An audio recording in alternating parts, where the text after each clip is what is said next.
It's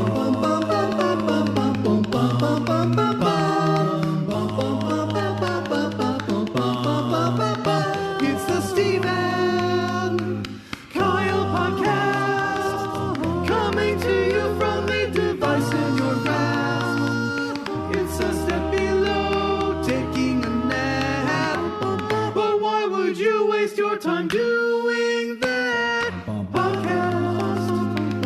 If you're alone, download and listen on your cellular phone. Please sit back and then enjoy. It's the Steve and Kyle podcast. Thank you, Tony. Tony in Lansing. It is high time that we We got to talk to Tony. got on with Tony, either on his podcast or we have him on ours. Yeah. If for nothing else than just to ask, could he do what Shike does with his eyes closed and one hand behind his back? There it is. 1 minute, 9 seconds in. First shot across the bow. Our good friend, not friend, Dan Shike. Well, that idiot came at me on Twitter the other day. By the way, we're starting now. This is the beginning of the podcast. It just seems like we're mid-conversation, which will be a bit of a trend that you'll notice in this podcast because we're talking to our friends Bryan and Krissy from the Commercial Break podcast. That one also starts completely out of the blue, as we talked about last week. We hopped on a Zoom with them, and neither of us really said, okay, let's start the recording now. We just, both of us hit record when we first connected, and that's kind of what you're going to get as the podcast.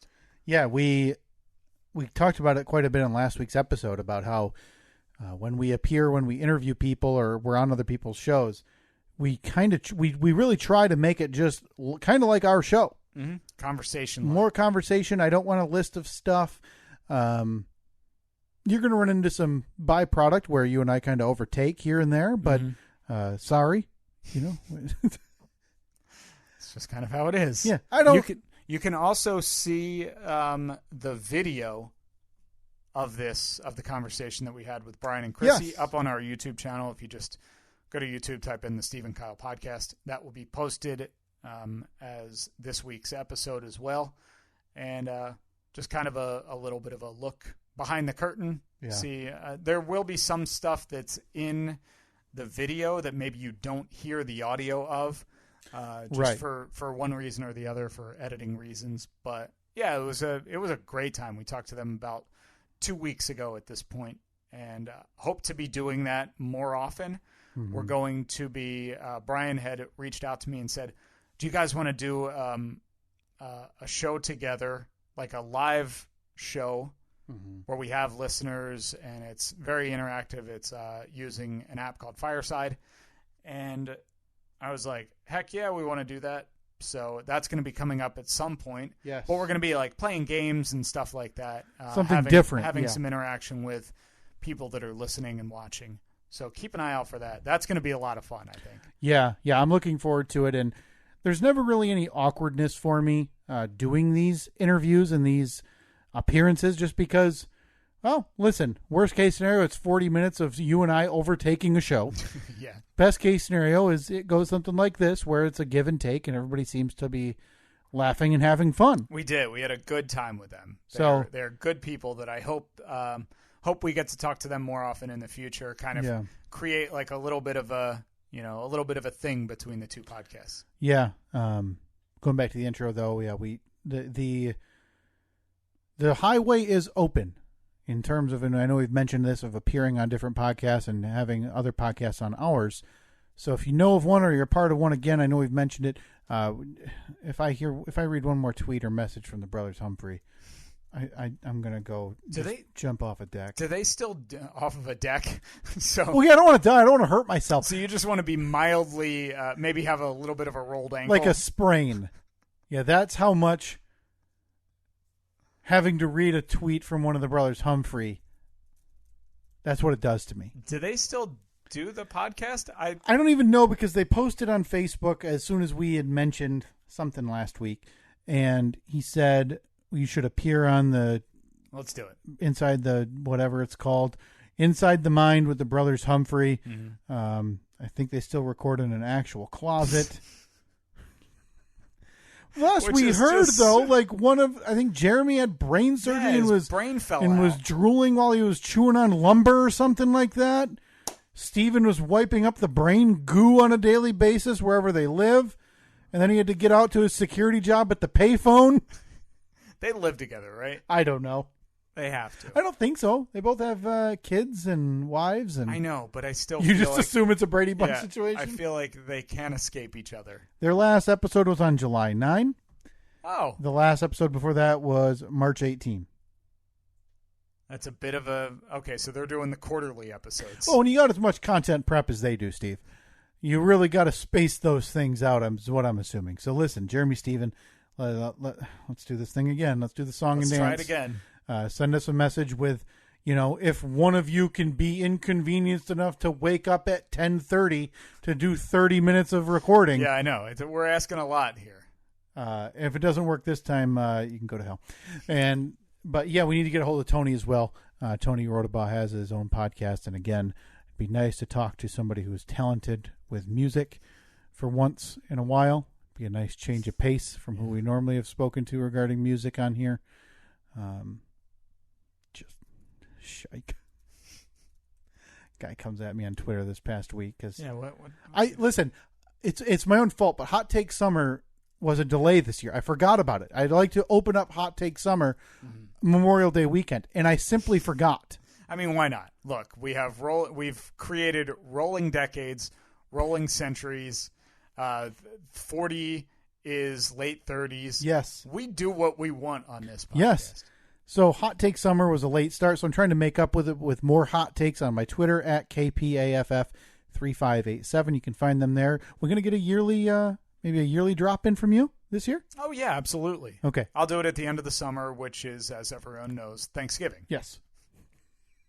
That's right. 4th of July to Thanksgiving is Hot Take Summer around here. And so my recent hot take, Steve, was that the EL Fudge is the #1 overall seed in any cookie tournament, and it's undefeated, EL never Fudge. lost. That's the like sandwich cookie, the 2 butter cookies with the chocolate. Hold on, I gotta look up EL Fudge cookies. Yeah, they're a delight. Yeah. In terms of and listen, I was thinking of something different though. What were the ones with the stripes? Oh, the fudge stripes. Is that the Fudge circles? Shop. Fudge Shop. Fudge Shop. Yes. Yeah. So in terms and thank goodness nobody came at me with the local cookie boutique that's in the middle of a small town in Vermont. No, I'm sure your cookies are fine, but if I can't get them out of a 5-block radius. I just had a flashback Yeah. to EL Fudge because my mom used to buy these and I'd have them in with like my tuna fish sandwich when I would go to school.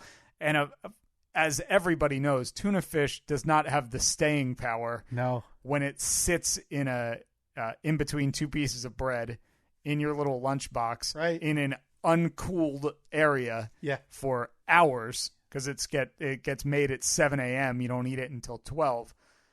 The EL Fudge, they'd be in a little Ziploc baggie. Take them out of the baggie.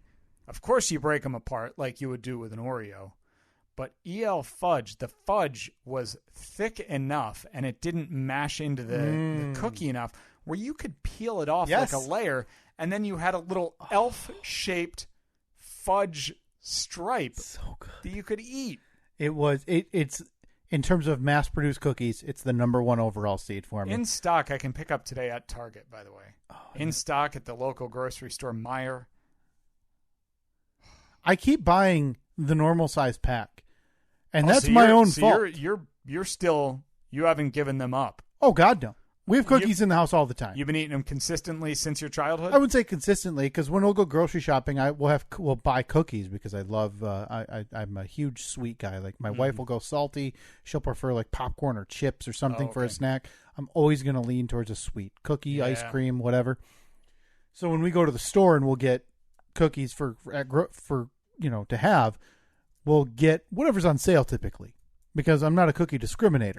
There's some I like more than others, like the EL Fudge. Yeah. But if they're $3, the brand next to it's $2 for something else, I'll save $1, get a different cookie. But the problem is I'm buying the regular size pack. and I just watch it in the cookie container just so fast dwindle. So, yeah, I mean, they disappear. It's time that I upgrade to the family size cookie packs for the EL Fudge. All right. I've got a family now. I can't be judged. Exactly. So if You're a family man. Yes. If I'm at the store, as long as I have my son, nobody can give me side eye when I'm buying the family size EL Fudge cookies. Agreed. And I would not. No chance. Okay, so maybe next week we finally get to the long-awaited Cosmic Crisp taste test. If we can find them. And we wash it down with a couple of EL Fudges. So we're just going to make it an eating podcast now, things we like? Yeah. Is there any drink that you haven't had in a while that you want to have? I mean, we need to... Ooh. Because I have fond memories. I mean, hopefully you're on board with this. I really hope. Because I feel like this is an unpopular opinion. Yeah. Loved chocolate milk when I was a kid. Yeah. Everybody did. It seems like, though, the majority of people liked the squeeze like syrup that you'd put in the cup and mix it up. I never liked that because to me it never broke up enough to get. You're always getting chocolate chunk or something at the bottom. I didn't like that. That's why I preferred the Nestle Quick powder that came in it came in a drum. I haven't had the powder in forever. I feel like I bought it I know that I bought Nestle Quick powder in the time that I've known Annette. Within the last 7 years, I bought it. And I remember her thinking, what the hell is that? And then I had it like one time and it was phenomenal.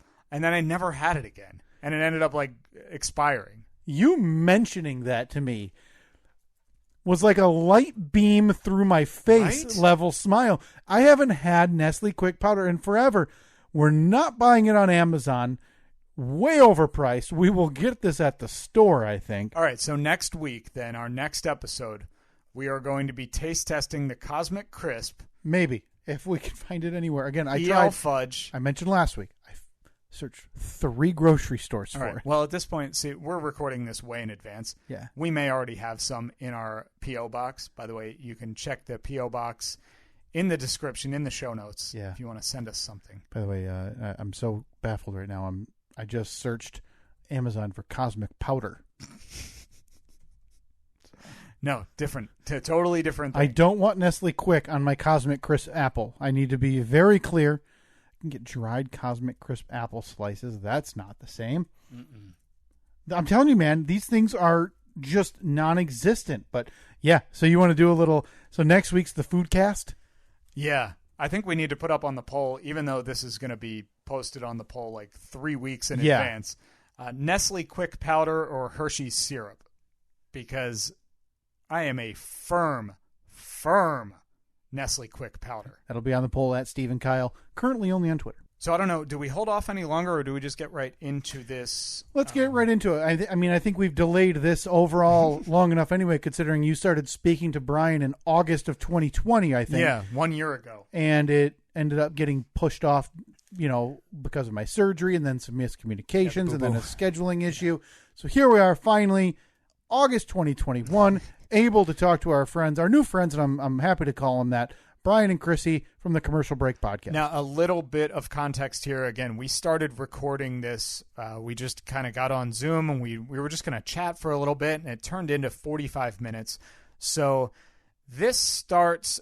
I just had to find a clean edit point, a clean spot to start it. So this starts with Bryan from the Commercial Break talking about some of the stuff that he has learned in his days of podcasting. Here's the one thing that I've learned about podcasting that I think is interesting. So, unbelievably, sometimes people hire me to help them grow their podcast. Look at you. And there's a guy that I work with. I won't mention his name because I'll just assume we're starting and we're talking to each other.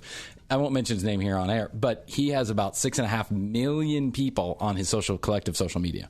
So he's an extraordinarily popular character on social media, but he can't get 3,000 of those people to listen to his podcast. Really? And what I've learned about podcasting, maybe media in general, I don't know. Podcasting is the only thing I've ever done in media, but maybe in media, is it doesn't always translate. You can have hundreds of thousands of people listening to your podcast and have literally 300 Instagram followers, or vice versa. Mm-hmm. You can have millions and millions of Instagram and Facebook followers and can't get a tenth of them to listen on a podcast, which just to me seems insane. You would think that if you were, I don't know, you would think there would be some parity there. Like you would be able to take some of those people over into the next thing that you do. You would think. I think it's... Yeah, that's why I think it's really impressive when some of these media moguls, they make albums and movies, and I'm like, wow, they're really doing it all very well, and we can't even get podcasting correct. Well, we're no Paul Simon. That's true. Speak for yourself. I was in a band called 33P. That's right. Like just the differences between Facebook and Twitter. It's like those are two completely different user bases, you know? Yeah. Yes. Yeah. Facebook is a cesspool. And Instagram, too. Facebook is a cesspool, and Twitter is the cesspool of which Facebook then drains into. Yeah. So, Facebook is for old people, really old people now. Yeah. Old people who just seem to be That's what the angry young about people everything. say. That's what the young people say. Yeah. I mean, you immediately date yourself when you say, when I joined Facebook, you had to have a college email. Because that is the most foreign concept in social media. Wait, they were limiting the people that could be on there? Oh, You wouldn't believe it. Yeah. This was no MySpace or Foursquare. Yeah, right? MySpace. You had to what? What were you doing? I said you had to be in college to get on Facebook. What's that? Were you guys on College? Friendster at all? Were we on Friendster? I did not do Friendster. I did might have been on MySpace. Friendster. Yeah, I had a might have been on Friendster. Yeah, I had a Friendster for probably a year or so. But by the time I joined, like I was late to the game on Friendster.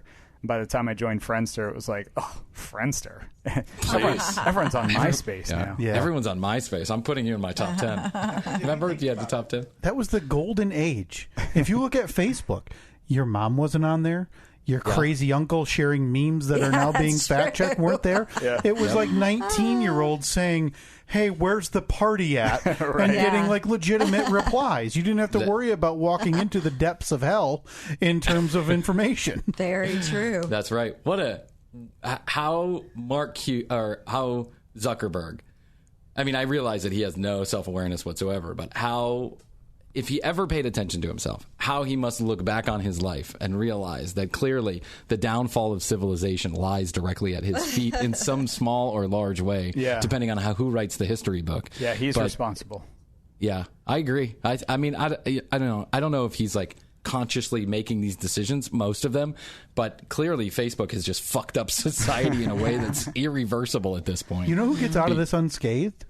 Who? Tom. Oh, yeah, Tom from MySpace. Tom with the white Tom didn't do T-shirt. anything. Tom right on the blackboard. Yeah, had that side profile, and he made a popular site.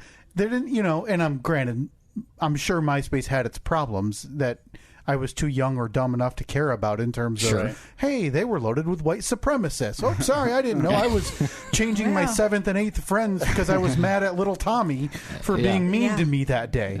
But Tom made his money. He got out. I have no idea what Tom from MySpace is doing. Oh, dude. Tom from MySpace he's like an Instagram influencer now. He's an Instagram superstar because he sold MySpace for, I think it was something like $2 billion or something. A lot of money. To Time Warner, who then sold it like 5 years later for about $88 or something.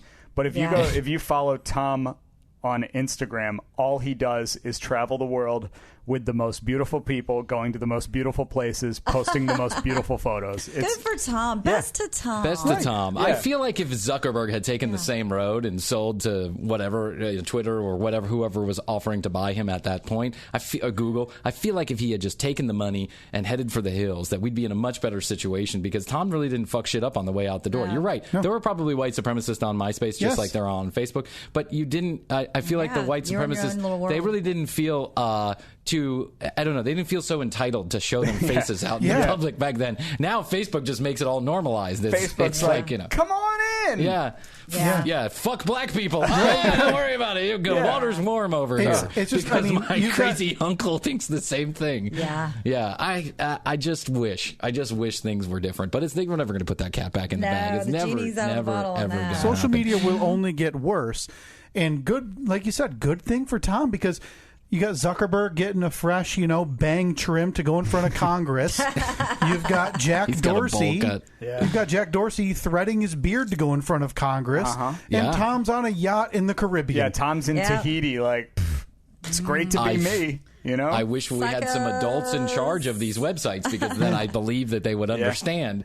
I think when we don't get into politics on our show, because quite frankly, I think the subject is boring. Everybody does it, and who cares? Who gives a shit? I don't know enough about Nobody's it. coming to us. Nobody's coming to us to say, I wonder what Kyle thinks about Joe Biden. Wow, Bryan really has some great political points of view. My political points of view are just as opinionated as everybody else's, so I don't get it. But like Trump or don't like Trump, I feel like we heard the words, I wish there was an adult in the room, a lot when Trump was in charge, right? And I related to that sentiment. I feel like with social media, I wish there were adults in the room. Like, where are the adults in the room? Everyone just kind of, sell your information out the back door to some shady Chinese company? No problem. We got that covered. We'll do that. Zero ramifications, too. And the fact that everybody looks at these, what 10 years ago would be the biggest story ever. Like the story that would be top news for 3 weeks, and now people read it and they're just like, meh.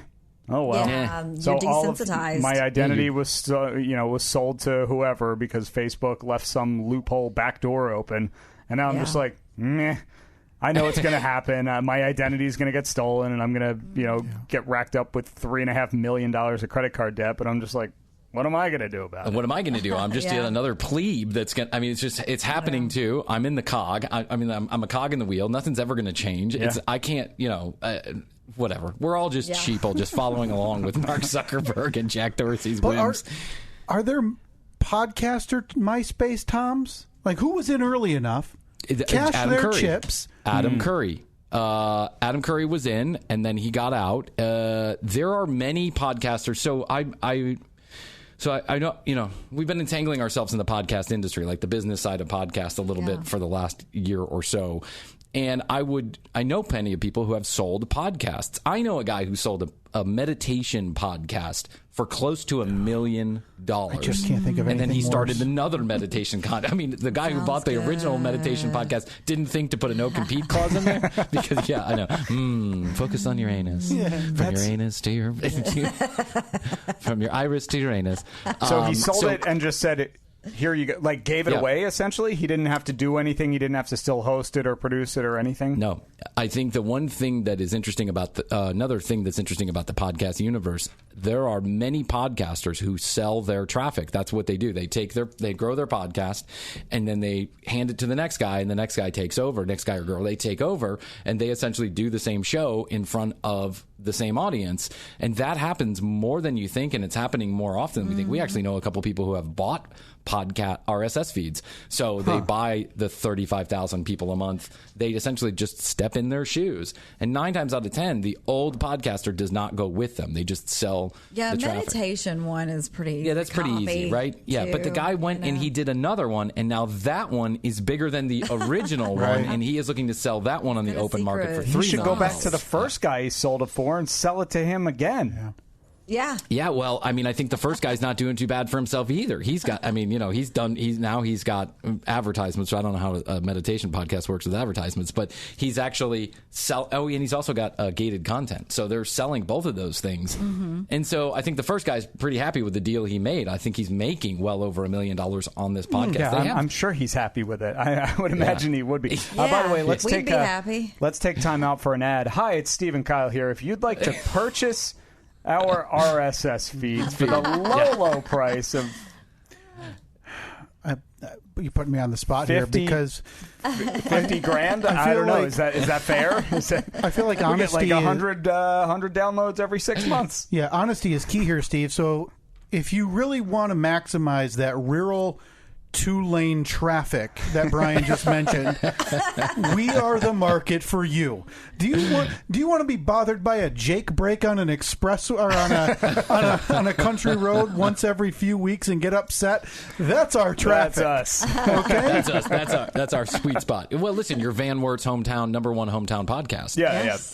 The backstory behind that is we wanted to raise money so we could have one billboard. That was our goal. We wanted to go with the most outdated form of advertising, the rural road billboard. Yeah, it was in between this and a bus bench. So we literally put a map of the United States up on the wall. I threw a dart at it, and it hit the town of Van Wert, Ohio. And we Whoa. said, Nice. and from that point, the quest was on. We got in touch with an outdoor marketing company there. We spoke to a man. We said, we want one billboard. We want it to be up for 1 month. And I think it was $565.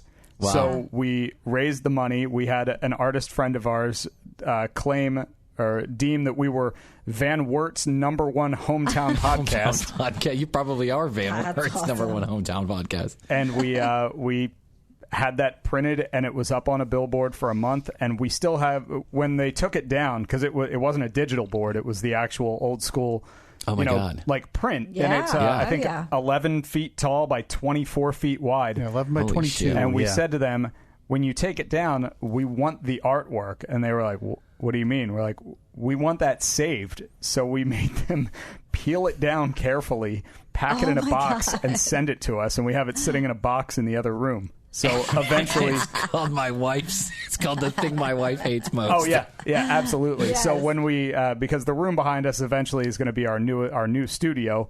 And we plan on cutting out each of our heads and kind of wallpapering them to the wall. Because each head is like 7 or 8 feet tall. It'll fit perfectly on the wall.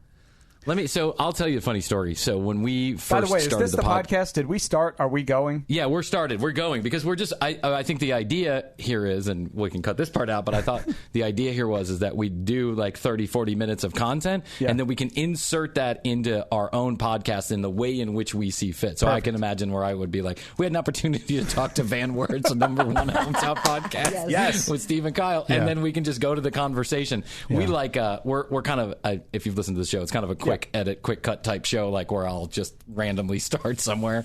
But when I first started the commercial break, we both have a marketing background. So I said, well, I'm not going to grow the show with my Facebook friends because they don't give a shit. Yeah. The first rule of podcasting is your Facebook friends don't give a shit. They don't care about your fucking podcast. Yeah. They will lie to you and tell you that they love it and they hate it because they never listen to it. They hate your voice in the first place. Or they'll do that thing where they say, "Oh, I haven't listened in a little while. I gotta catch up on some old episodes." But I really love that. Remember that one episode where you were talking? I love that episode. That episode was great, right? Yeah, but it's always preceded by that out of breath, like. So we get that a lot. We got that a lot at first, and understandably, the show wasn't all that good at first, like most shows. It's still not all that great. I'm not sure we have the bar raised all that much. But because of our marketing background, I said, listen, I know that if we want to be heard, we have to be found. Like, we can't see a podcast. No one's going to find us. It doesn't matter. So I was like, well, let's go invest in the podcast and spend some money to find our audience. And I actually went to a company called Blip that sells extra digital billboard I remember you traffic. telling me and I went and I placed billboards all, like in Los Angeles on Rodeo Drive and all this other stuff. The funny thing is we actually did get some traffic from that, but it was so fucking expensive. It was ridiculous. It was like we were probably paying $500 for it. So we're getting a billboard in LA. I was like, okay. Those can't be cheap. Rodeo Drive. Yeah, your sites were set a little differently than ours because I looked at Blip, but honestly, we thought for the money we had raised, it was too cheap. Because again, we were looking at billboard locations, and we would pull them up on Google Maps, and we would make sure that within earshot there was a farm, some type of wildlife, a general store. Yeah, I didn't want a strip mall or a busy road. No. Anything over 2 lanes or 2 lanes in a turn lane, and we were out because our price point was simply not going to line up there. Yeah, we're not big city kids here. Well, you just went for the big dog and attacked Los Angeles. Well, I attacked Los Angeles with $15, so you buy impressions. How they even guess this shit, I don't even know. They have a counter out front. I'm not sure. But because it's digital, it's just easy for them to place in there. So I was on Rodeo Drive. We're talking like 3:30 in the morning for 26 seconds. And I was like, this is huge. It stays up for 26 seconds. I don't even know what it was. I'm just saying that they count impressions. I don't even know how they count that. Per minute. They give you a certain portion. Yeah, they give you like something. I don't know. Blip says you get the guesstimating these many impressions. But the truth is that, and you could on the Blip website you can tell when the ads are running or when they ran. They give you a report. And I mean, we pressed Los Angeles, and it wasn't really Rodeo Drive came up once. It was like we got 4 impressions on Rodeo Drive, but 4 people drove by. Mostly we were in South Central Los Angeles, where clearly our audience that market is hot for podcasting. Those guys, they look like me. I can relate to those guys. If I saw your 2 pictures on a billboard in South Central LA, I'm pulling the car over to download that podcast immediately. You might be. Yeah, no, the demographics are there. I think you're nailing everything you need right there. That's right. That billboard was known as target practice, to take us down because they were like, we're getting bullet holes in it. You guys met on radio also, didn't you? Yeah, we actually, because I work for a radio show. I've been on the show for 12 years, and Kyle was one of my first intern, or one of the first intern classes that I had once I started there, 11 years ago, probably. Yeah, it was 2010. So January 2010, he was my boss for about 6 months, and I parlayed that into the lucrative career of part-time radio work for the next 5 to 6 years before I realized that, man. If there's a media that's going after newspapers, that's the one. Yeah, that's it. Yeah, we were there. We saw it. We know it, and we know how hard all those old codgers fought. I worked for Clear. We worked for Clear Channel on the business side. We actually just told the story on another episode, but I worked for Clear Channel on the business side. And I was in charge. I worked for Clear Channel. You were in charge of people. I was in charge of people. They made the ridiculous choice of putting me in charge. So we worked for Clear Channel, which had iHeartRadio at the time come out. Yep. And streaming was just being sold as an actual platform. They were bundling it in. They were bundling it in. They were saying if you buy 12 spots on air, you can get 12 streaming or 200 streaming spots for $1. Added value. Added value. Yep. You would not believe the pushback we got from anybody that was over 40 years old in the sales office. They, here in Atlanta in this cluster, they were like, internet, it's a fad. Fuck that. They had assistants they were giving their contracts to, and they did not even want to think about selling something. They had no idea what the internet was. They didn't want to sell it. They because clearly radio. But we would get these stories from these old hoots. They were like they would be like, you wouldn't believe it. Back in the 80s, I would sit here and the fax machine would just come in with $50,000 orders, and I would just literally put them in the in the computer, not in the computer. Yeah. I'd put them in the book and I'd run them over, and I'd make $400,000 a year just because of fax machines. Yeah. And I was like, but don't you think that maybe the internet is the way to go? Internet will never take over radio. No, never. No chance. No chance. Are you working for Clear Channel? Is that who owns your station? I'm not. No, I do not work for Clear Channel. But it's funny because the position that I'm in, it's a talk show, so I'm not worried as much as I am about the rest of the industry. I think that radio as a whole for music stations, it's in a little bit of trouble because there are a million other options all on your phone right now. I feel secure because what we do is it's original content, and there's always going to be a need for original content, whether it's on the radio or on TV or streaming on the internet or a podcast or whatever. So I'm not worried. I'm not super worried about it. I just needed to hold on for another 15 to 17 years or so. If I can get to 55, if I can make it to 55, I'd be thrilled. But going back to how Kyle and I met, we laugh because every year because obviously he started as an intern, we became friends, Facebook friends, and so every year it's on the anniversary. You know how you got the memories on Facebook? Oh, yeah. So it pops up every year where it's Kyle's wet behind the ears, bright-eyed and bushy-tailed post that he posted the night before he started with the interning, and he said, "Well, everybody, tomorrow it's my first day as an intern. I want everybody to tune in and listen. Maybe I'll get to talk on the radio." And every year we look back at that and we think, young Kyle. My misspent youth. If I could just jump in my DeLorean, head back in time, and shake you a little bit. I think, be an electrician, Kyle. Go to trade school, you idiot. Yeah. We all felt the same way. Right. It was exciting that the only reason why I got a job in radio is because I figured if I had no previous radio experience, Atlanta is the number 11 market in the country. You don't just walk on and get on the radio in the number 11. There are people that have been working all their life to get to the number 27 market, just a show on there. So I knew I was under no delusion, but I figured if I could get inside the building, and be close to the studios, maybe there was a small possibility that someone would take a chance on me and let me in the studio at some point. And that happened at one point, and I did overnights on a classic country station. Oh, nice. The legend. A small stick station, 96.7, the legend. The legend. And I called it. I think like a huge cowboy hat was the logo. It was, and my show is called Late Night on the Legend. Yeah, just like Arby's. That's everybody's goal.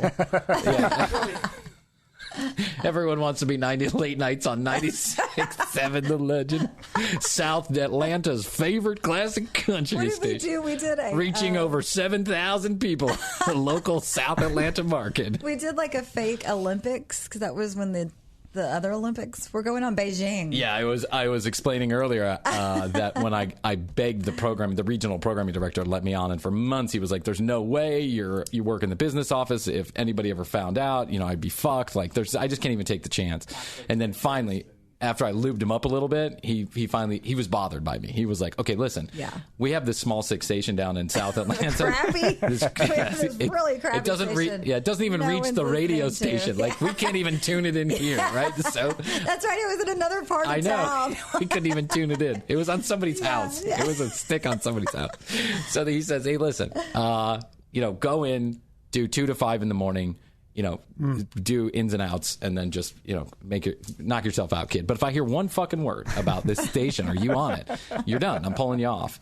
And so I walk in to the larger stick station, the 94.9 The Bull, the big, 40,000 watt bad boy, The Bull. It's a big, huge country station in Atlanta.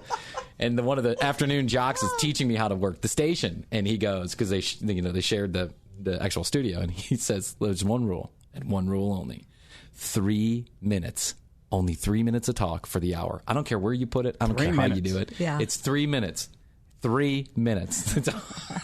But did they tell you, because what they would normally do is they lube you up a bit by saying, "Look, we hired you because of your personality, and we love the way you talk, and we love your opinions, and we want to hear what you have to say, but do not talk for more than 12 seconds at a time." That's right. No, they never lubed me up about anything. They were like, Brian "Shut up."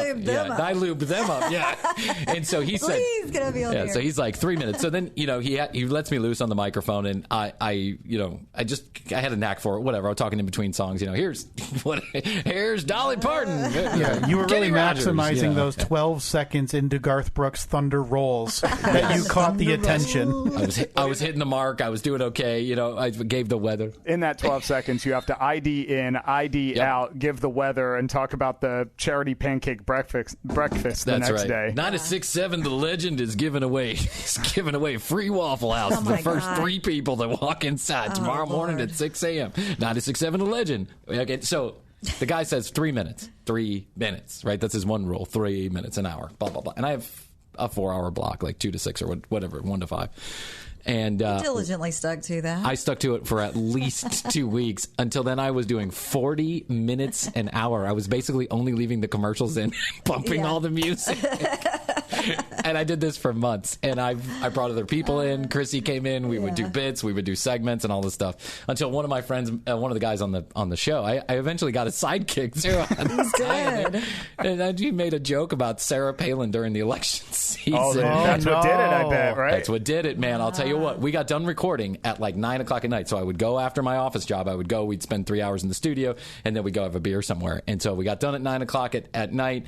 I think at that time we'd also started bumping the show up because I was like, no one's listening at 1 o'clock in the morning. Let's just start it at 10 o'clock at night because there was no one live on the station except in the morning. Right, no, and they were all automated. Yeah, they were all being pumped out of Nashville. It was like, whatever, Ryan Seacrest Country Hour or whatever it was. And so I eventually started pushing the show up, and then I had to go running right after we got out of the studio. So at 9:05, the 3 hours of talk would start. So we went for a beer, and my phone lit the fuck up. It was like, what the fuck? What are you doing? My phone's ringing. It's the program director. You're off the air. Go. I want you to go up to the studio and erase everything that you've done. What the fuck are you doing? And I was like, oh, shit. Well, they let me back on a week later. I continued to do the same shit. I didn't give a fuck. That's an absolutely amazing story. One, because the fact that they let you on the air is amazing. Two, the fact that you were good enough to be on the air after, like, typically you go into the... Now, look, I work with many lovely people on the sales side and the business side of the office, but you walk in, they're not the most, like, dynamic affable, and savvy and conversational type people that they could do a radio show. So the fact that you not only did it, were confident enough in your own work that you bumped yourself up by a couple hours and deleted all the music. That's one of the most incredible radio stories I've ever heard. Yeah, you're pretty close to being able to put on your resume somewhere that you were damn near a drive time radio show host. Yes, right. Very close. I don't know where I'd send it, but now I'm now I'm the top podcaster in all of North Atlanta. Yeah, look at you. You've parlayed that into talking to us. I've parlayed that into podcast gold. I'm pretty sure I'm the highest paid podcaster on this side of my street. Yeah. I'm making $2.15 an hour. Mm-hmm. So how long have you guys been podcasting? When is this? How long has the Steve and Kyle show been going on? 5 years. 5 years. Yeah, wow, 5 years. That's grandpa age in podcasting years. It's funny because we joke about it, but I look back when I was an intern in 2010. I did 2 podcasts while I was interning there because I just wanted an outlet to talk. I talked too much. I thought, hey, you're super funny. I'm not. I thought I need to get these thoughts out there. So I recruited a couple of other interns. So yeah, I was in this in 2010, not thinking anything of it. And then, stopped because we're 3 interns. We all go our separate ways, whatever. Until 2016, we decided to start it up again. So it was right around the time where we thought, a couple middle-aged white guys. That's what podcasting needs. That's what podcasting needs. That's what was missing. Yeah, that's what was missing. Yeah, nobody has an outlet. Like, people our age and our demographic, there's just no outlet. Yeah, it's no outlet for a affluent white man to get his thoughts out there in the world. So that's why I started my podcast. Yeah. I don't want to throw around the word, too heavily, but a bit of oppression, I think, is the best way to put it. I feel that I was... So I think it was one of you guys that said, one of my favorite lines I've ever heard on a podcast, and I'm pretty sure I'm quoting one of you guys.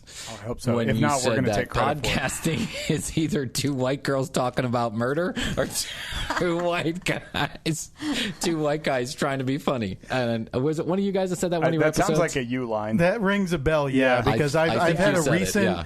I've had a real recent spat with true crime and murder podcasts that I still find myself listening to them, but I find myself progressively more aggravated every one I listen to.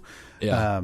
And I just can't get over it. They're all carbon copies of each other. Absolutely. Is really what they are. Absolutely. They're all the same. It's somebody pulls up a Wikipedia of, the Henderson murders from 1977 or whatever, and they just read it word for word, and they say, and then they went to the house to question the main suspect. Yeah. And Can you imagine? You hear the sound of car brakes squeaking, and then a car door opening and closing, and then the footsteps crunching in the leaves, and then you hear... We'd like to talk to you about what happened here in the 70s. We'd like to talk to you about your murdered mother. Yeah. It's insane, and it's just become this spat of, hey, those 2 women, and I'm not going to name their podcasts because they're gigantically successful, and they're both comedians, so they do humor for their job, and they're doing this on the side. Well, now every pair of white girl friends are like, well, we're just as funny as them. We should do the same thing, but we'll drink wine while we do it. Yeah.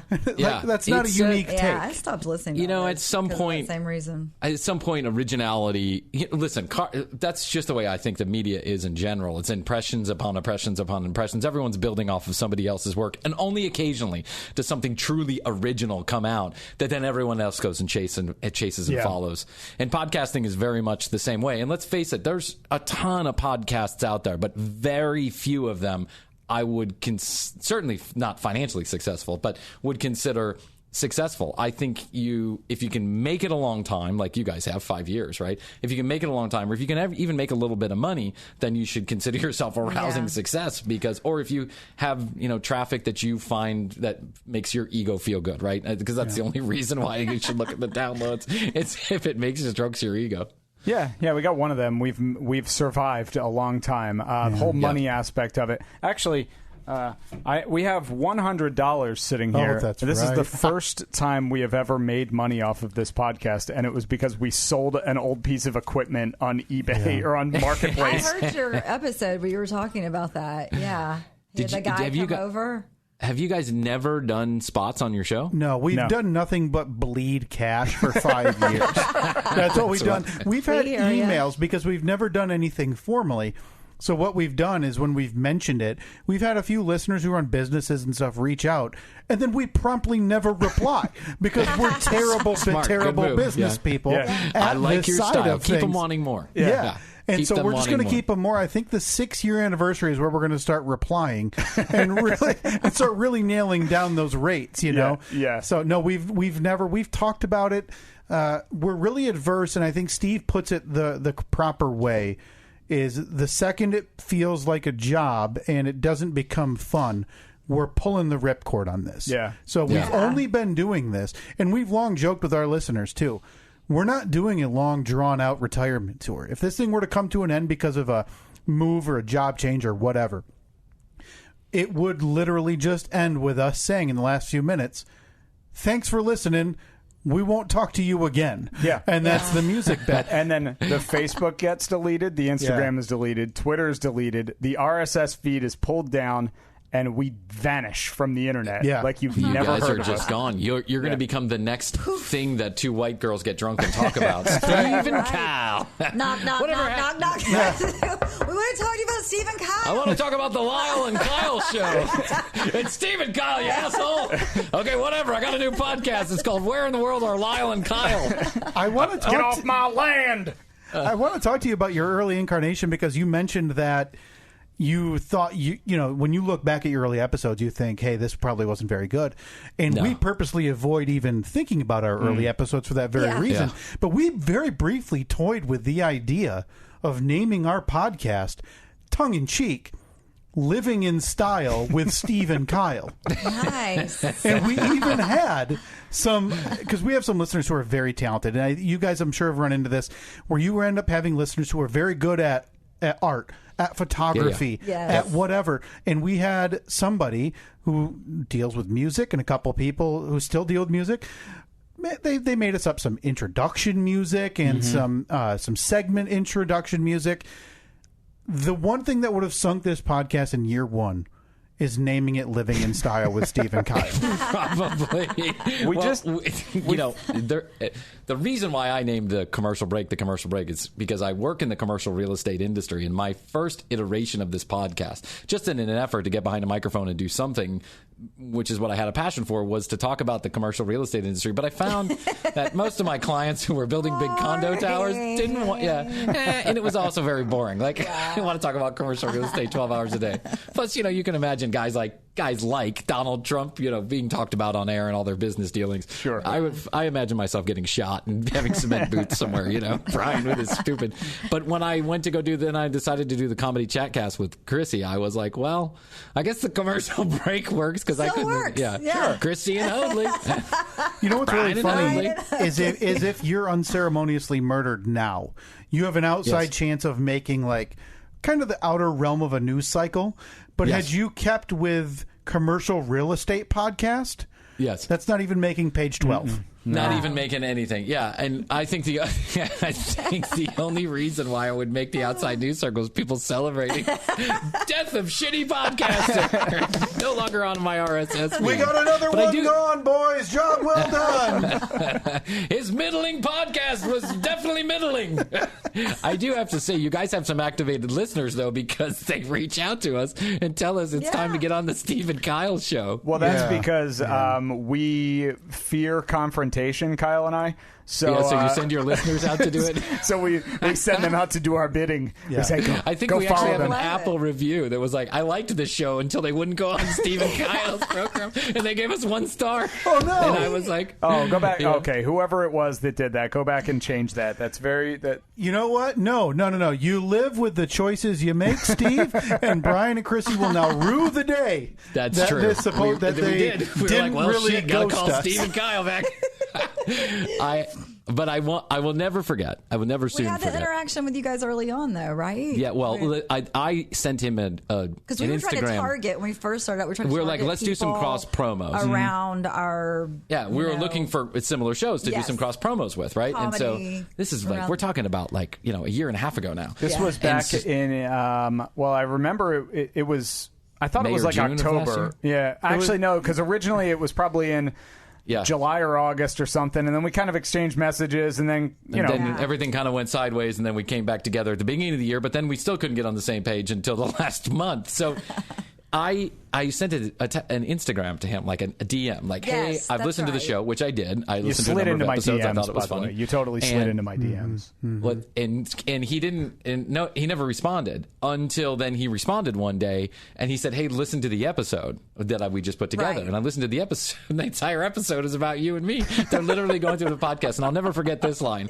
Kyle goes, "Well, they're good looking. Yep, good fucking looking people."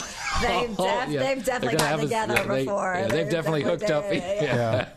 Well, look, I mean, it's obvious to us. It's obvious to the listeners. We're just saying what the listeners are thinking. We're like the Ross and Rachel of podcasts. Do they? Don't they? Will they? You know what the magic of it is, though, and what I've really enjoyed that we've become over 5 years is early on, and I don't know how similar you guys are in terms of game planning.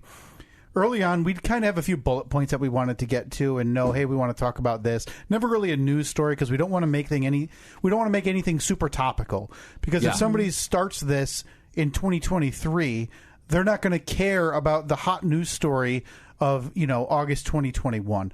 So we've taken to no planning. Yet we get a DM, or he gets a DM on his personal Instagram from you, Bryan. And we got about an episode worth out of it, so thank you. Yeah, appreciate the show prep.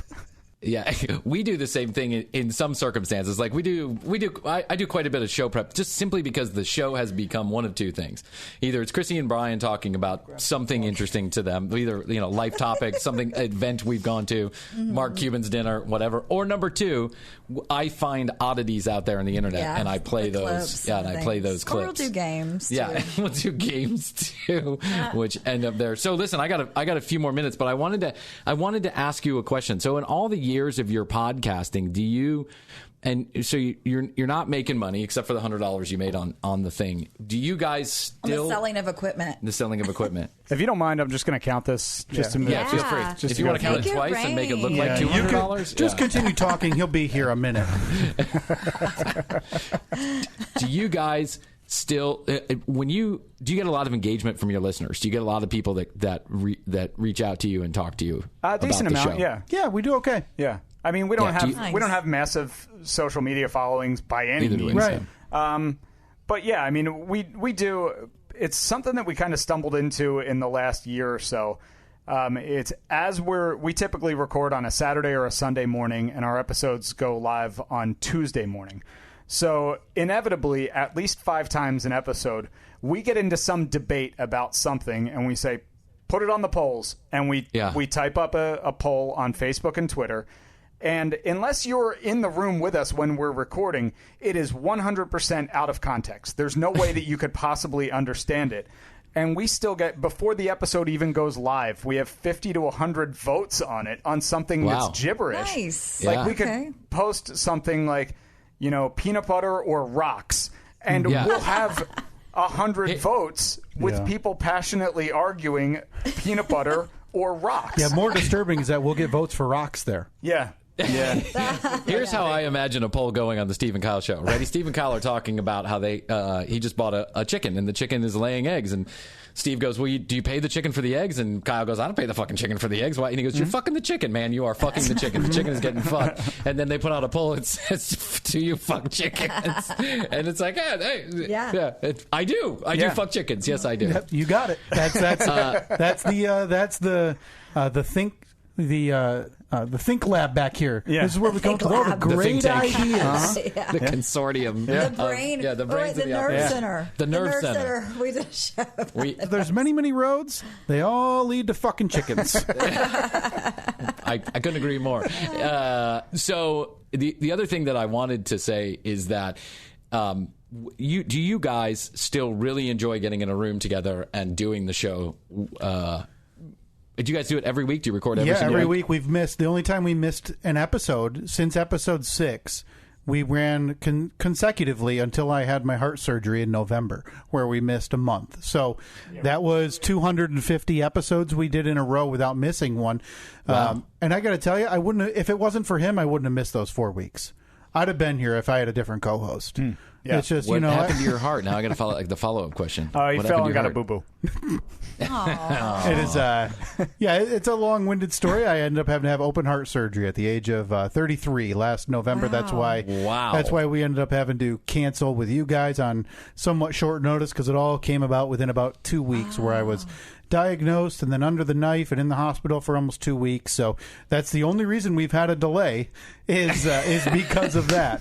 So we can excuse that. We can excuse that. Right. Heart surgery is one of those things. Don't be polite. But no, I would say after 5 years, I would argue we're still having as much fun, if not more, than the first time we sat in a room together and recorded a podcast. Because if we weren't sitting in front of a microphone, we would just be sitting at a bar or a restaurant. Yeah, just BSing. Yeah. So we may as well stick a microphone in front of us and record it. It may not be the most entertaining thing, but I mean, I still enjoy it. I still enjoy it every week. And that's going back to what Kyle was saying earlier, is like once this starts feeling like a job, like I already have a job that I work hard at, and I don't want to feel stressed about anything. So once I start feeling stressed about this, pulling the plug, I'm out of here. Yeah. Well, this has been interesting, sharing some content and some time at a long-awaited meeting between the commercial break and Steve and Kyle. You can now stand down your listeners. SteveandKyle.com is where you can find them. TCBpodcast.com is where you can find us. And I think we should do this again. I actually wish I had scheduled in more time, because I feel like we could probably do an hour or more. Because easily. You guys, we essentially, at the end of the day, we're doing almost the exact same thing, right? We're having shows about nothing. Whatever comes out of our heads, all of a sudden we just put it on celluloid, and there it goes out to the world. I do find you guys funny. I do listen to your podcast. Thank you very much. We do the same thing. It's one of the first podcasts when I started podcasting that I picked up on, that I was like, oh, those guys are kind of like us. Like they're doing a similar type podcast, and they're funny. It was finally you that made us get new artwork. I've been listen. Full disclosure. I've been embarrassed by our work since day one. I mean, I hated it. It was Steve took 2 photos of us individually, and he claims spent hours on an iPhone 6 at that point, using cartoonizing these photographs. And then 2 years later, phones literally have a cartoon filter that would have done that in a fraction of a second. Swipe. Yeah. Oh, there we go. Done. So when all of this started coming down the pipe, where we were going to talk to you guys, and we're looking at your social media and your website, I'm like, God, ours looks like such shit. This awesome logo. They've been around for like a week. What the hell? Yeah, I know. It's vintage. Well, you can thank my wife for that. She is much younger than I am. Pat myself on the back, and she is, and that's the least interesting thing about her. She is wonderful at all our social media and design. She does all that stuff, all our Instagram, and she's done a good job. Listen, we had 100 Instagram followers in like March, and now we have 800, which is nothing, but it's still better. Better than what we had. That's a heck of a growth rate, though. To it. Astrid said, you got to get on social media. Yeah. So, awesome. Can we do this again? Absolutely. We should check in. Maybe like once a quarter, we should make it a plan to get on and just do some content together that we can both share on our own episodes. That would be great. And then once our listener forces have combined, we'll do a massive live show for. I'm seeing in my head at least 15 to 20 people showing up for that. Yeah. I'm thinking Van Wert. We need to go on the road to Van Wert. We'll show you all the sites. Get you a tour of Van Wert. Wouldn't it be incredible if we could at some point go and do a live show from Van Wert and book out 1,000-seat? They probably don't have 1,000-seat venue. Make 1,000-seat venue. Yeah. We'll go do some field somewhere and just stick a table up there, and the four of us can go. Van Wert's. It's Van Wert Fest. We got the billboard artwork done. We'll just slap your names and faces on there too. Sweet. And get them to reprint it. And I'll tell you what, you guys can keep that billboard copy because we already got our own. That's right. Wow. You're welcome. I'll send you my billboard copy. It's electronic format. Rodeo Drive. Steve and Kyle, it's been nice to spend some time with you. I'm glad that we got an opportunity to get together after this 1.5 year long back and forth and all of our miscommunications and communications. And thanks so much, guys. Thanks a bunch. Thank you, guys. I kind of feel like, Steve, that the billboard story for us, I think everybody has a go-to. Yeah. And that's not that's the first time on a different podcast we've talked about that. Yeah. But that's a good story. It is a good story. That's a really good story to tell different podcasts. That'd be a really good party story too. A get-together story. Because people that listen to the podcast obviously know that story from a couple of years ago. But yeah, I like telling it to new people who aren't as familiar. In my mind, that would be our version of, you see it in movies with college people and they're all gathered on the beach around the bonfire. One idiot's got the guitar that nobody wants to listen to. Yeah. But you and I get center stage to regale the audience with the time we crowdfunded a billboard in the $500 billboard on the border of Indiana and Ohio. Ah, yes. In Van Wert. So that was a blast talking to Bryan and Krissy. I would definitely recommend you check them out. It's tcbpodcast.com and just The Commercial Break on Facebook and Instagram if you want to follow along with them. Give them a follow, give them a like or whatever. Comment on their stuff. Tell them that the Steve and Kyle podcast sent you. It's always good for the relationship. And hopefully, like I said before we played that, Bryan had asked if we wanted to do a live event with them where we played some games and did some crowd interaction stuff. And I definitely want to do that. So we are talking to them about that. Hopefully, that's something that will happen in the next couple of months. I think that'll be really fun. Yeah, I always look forward to collaborations like that. And as you heard, and Steve mentioned, reaching out to them and mentioning the Steve and Kyle podcast, that's kind of what rekindled what had become kind of a forgotten meeting that was supposed to happen. Yeah, so we sent our team who strong-armed them. I believe we sent the brothers Humphrey went their way. Yeah. Knuckles cracking from afar and everything. Yeah, of course they had sunglasses on, like the wraparound shades. Yeah. Probably a bandana, arms crossed, looking like tough guys, looking like the tough guys that they are, and made it happen. Yeah, they did. So thanks to everybody who does that and engages. Anytime we mention a different podcast, that's always outstanding and very helpful. Thanks again to Bryan and Krissy. Again, tcbpodcast.com. Yeah, that was a lot of fun.